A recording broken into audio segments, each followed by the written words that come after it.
नमस्ते बच्चों। आज हम हिंदी व्याकरण में क्रिया यह महत्वपूर्ण भाग पढ़ने जा रहे हैं। क्रिया यानी हम जो कार्य करते हैं उसे क्रिया कहते हैं। परंतु हिंदी व्याकरण अनुसार हम इसकी परिभाषा देखेंगे। जिस शब्द से किसी कार्य के करने या होने का बोध होता है उसे क्रिया कहते हैं। क्रिया के मुख्यतः दो भेद होते हैं, एक अकर्मक क्रिया और दूसरा है सकर्मक क्रिया। पहले हम देखेंगे अकर्मक क्रिया। जिस क्रिया का प्रभाव उसके कर्ता तक ही सीमित रहता है उसे अकर्मक क्रिया कहते हैं। अर्थात जिस क्रिया में कर्म की जरूरत नहीं होती उसे अकर्मक क्रिया कहते हैं।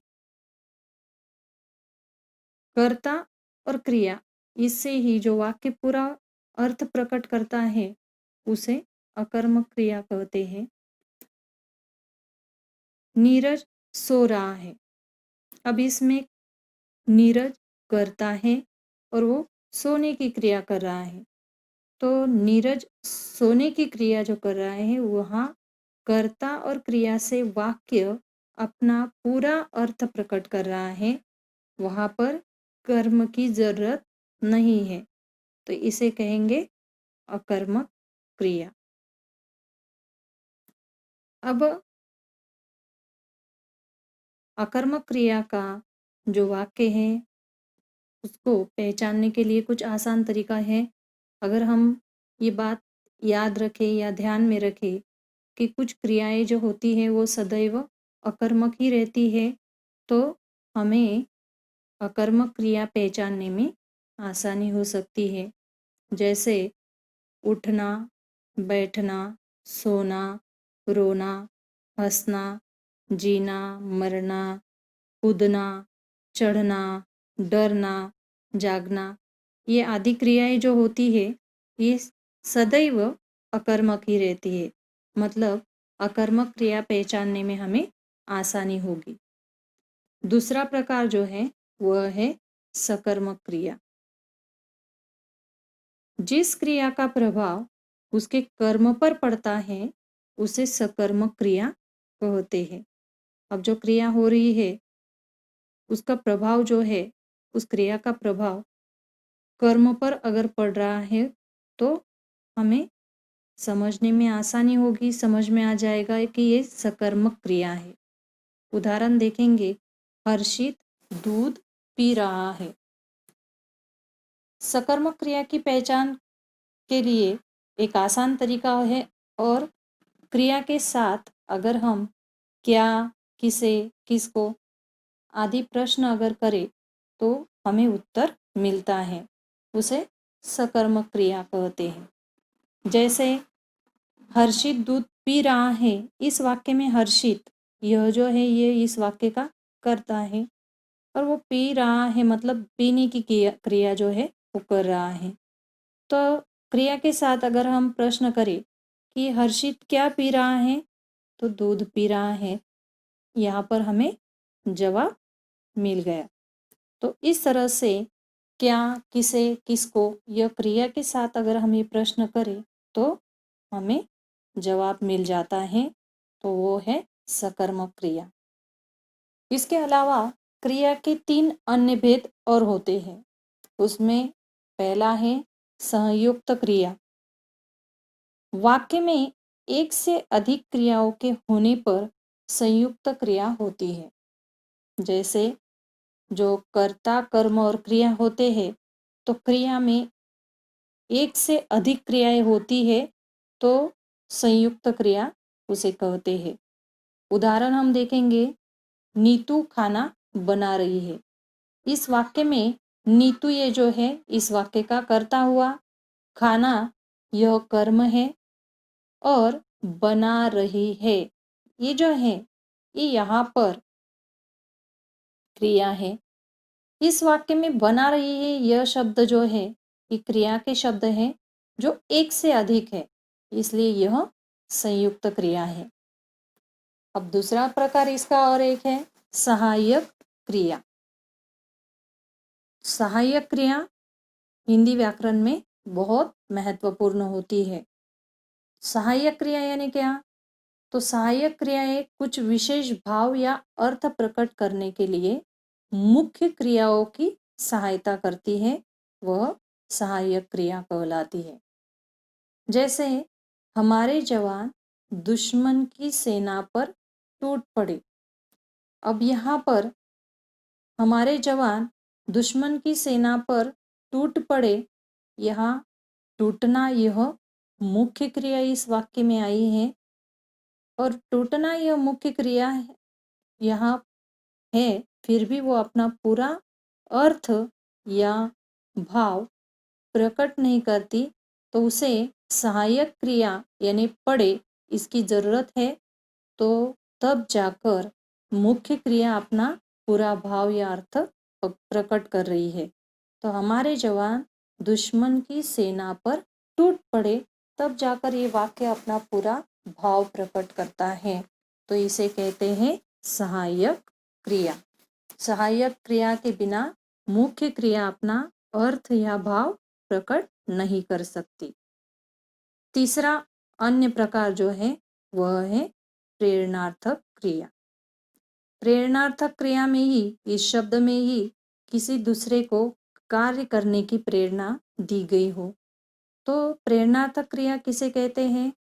जिस क्रिया से यह मालूम हो कि कर्ता दूसरे के लिए काम कर रहा है, उसे प्रेरणार्थक क्रिया कहते हैं।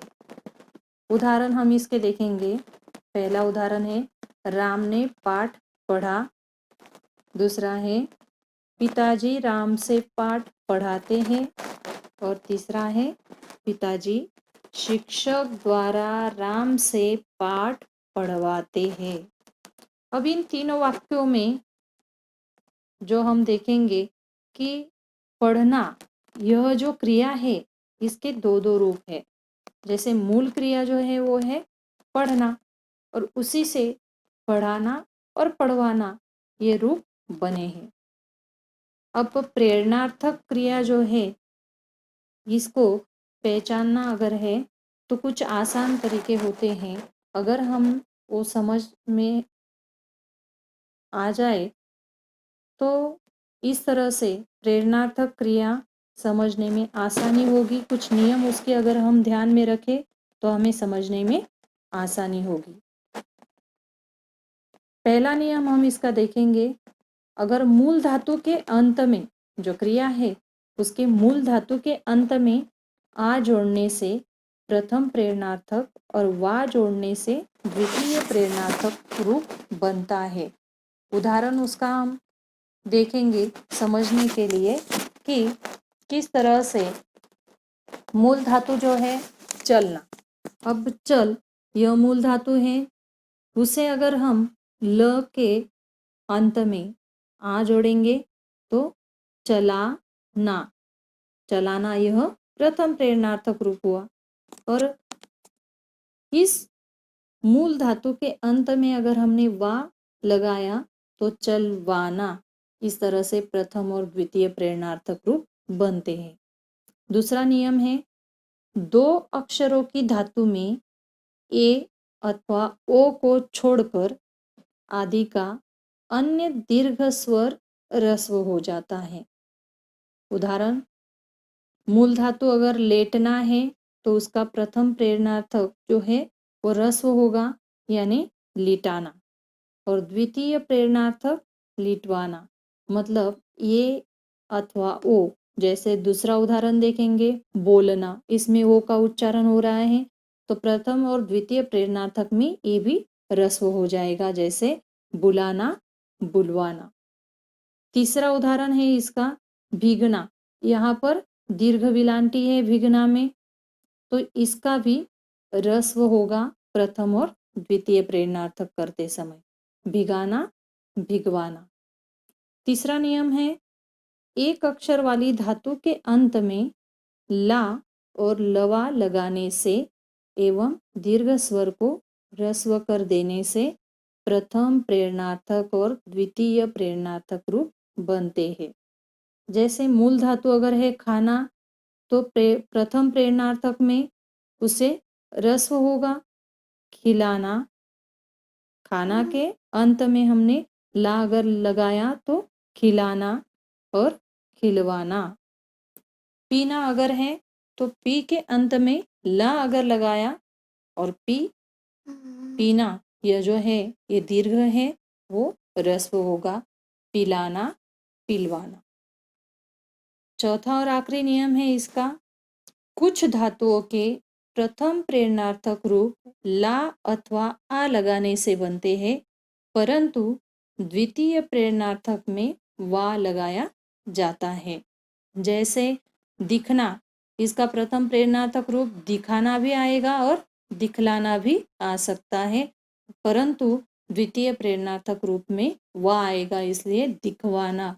तो इस तरह से आज हमने क्रिया के सकर्मक क्रिया, अकर्मक क्रिया और इसके अलावा और अन्य 3 जो क्रियाएं होती है, संयुक्त क्रिया, सहायक क्रिया और प्रेरणार्थक क्रिया, तो ये जो क्रिया के भेद होते हैं, आज हमने ये भेद पढ़े और इसमें हमने क्रिया सकर्मक है, अकर्मक है, सहायक है या प्रेरणार्थक या संयुक्त क्रिया है, ये समझने के कुछ आसान तरीके हमने आज पढ़े हैं।